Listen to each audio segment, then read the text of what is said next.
ನಮಸ್ಕಾರ ಸ್ನೇಹಿತರೆ. ಸರಿಗಮಪ ಖ್ಯಾತಿಯ ಗಾಯಕಿ ಪೃಥ್ವಿ ಭಟ್ ಅವರು ಪೋಷಕರ ವಿರೋಧದ ನಡುವೆ ಮದುವೆ ಮಾಡಿಕೊಂಡು ಸುದ್ದಿಯಾಗಿದ್ರು. ಈ ಮದುವೆ ವಿಚಾರ ಬೀದಿಗೆ ಬಂದಿತ್ತು.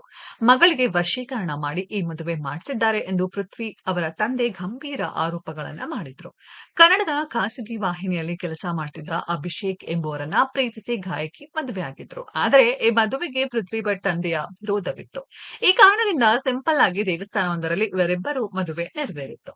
ಇದೀಗ ತಮ್ಮ ಮದುವೆಯಾದ ಸಂದರ್ಭ ಹಾಗೂ ಅಪ್ಪನ ಮುನಿಸಿನ ಬಗ್ಗೆ ಪೃಥ್ವಿ ಭಟ್ ಮುಕ್ತವಾಗಿ ಮಾತನಾಡಿದ್ದಾರೆ. ಮೊದಲಿಗೆ ಸಿಂಪಲ್ ಆಗಿ ಮದುವೆ ಆಗಿದ್ದ ಪೃಥ್ವಿ ಭಟ್ ಅವರು ಬಳಿಕ ಅದ್ದೂರಿಯಾಗಿ ರಿಸೆಪ್ಷನ್ ಮಾಡ್ಕೊಂಡಿದ್ರು.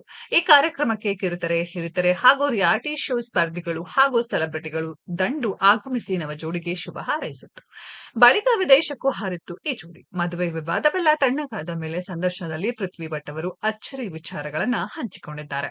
ಸಂದರ್ಶನದಲ್ಲಿ ಪೃಥ್ವಿ ಭಟ್ ಹಾಗೂ ಅಭಿಷೇಕ್ ಅವರು ತಮ್ಮ ಮದುವೆ ಪೋಷಕರ ವಿರೋಧ ಹಾಗೂ ಸದ್ಯದ ಪರಿಸ್ಥಿತಿ ಹೇಗಿದೆ ಎಂದು ಹೇಳಿದ್ದಾರೆ. ತಮ್ಮ ಮದುವೆ ಬಗ್ಗೆ ಮಾತನಾಡಿರುವ ಪೃಥ್ವಿ ಭಟ್ ಅವರು, ಆ ಕ್ಷಣಕ್ಕೆ ನಮಗೆ ಬೇರೆ ದಾರಿ ಇರಲಿಲ್ಲ, ಹಾಗಾಗಿ ಆ ರೀತಿ ಮದುವೆ ಆಗಬೇಕಾದ ಪರಿಸ್ಥಿತಿ ಎದುರಾಯಿತು ಎಂದಿದ್ದಾರೆ. ಇನ್ನು ಹುಡುಗರು ಸಿನಿಮಾದಲ್ಲಿ ಪ್ರೇಮಿಗಳು ಪೋಷಕರ ವಿರೋಧದ ನಡುವೆ ಓಡಿ ಹೋಗಿ ಒದ್ದಾಡಿ ಮದುವೆಯಾಗುವ ಸಂದರ್ಭವನ್ನ ಉಲ್ಲೇಖಿಸಿರುವ ಅವರು, ಪೃಥ್ವಿ ಭಟ್ ನಮ್ಮ ಮದುವೆ ಕೂಡ ಹುಡುಗರು ಸಿನಿಮಾ ಸ್ಟೈಲ್ ಅಲ್ಲೇ ನಡೆಯಿತು ಎಂದು ಹೇಳಿಕೊಂಡಿದ್ದಾರೆ.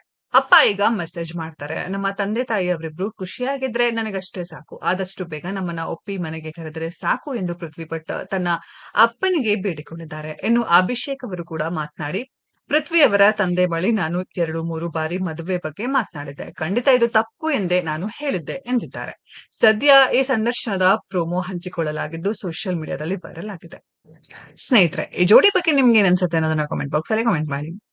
ಈ ವಿಡಿಯೋ ಇಷ್ಟ ಆಗಿದ್ರೆ ಲೈಕ್ ಮಾಡಿ, ಶೇರ್ ಮಾಡಿ, ಚಾನೆಲ್ ನ ಸಬ್ಸ್ಕ್ರೈಬ್ ಮಾಡಿ, ಪಕ್ಕದಲ್ಲಿ ಇರೋ ಬೆಲ್ ಐಕಾನ್ ನ ಹಿಟ್ ಮಾಡಿ.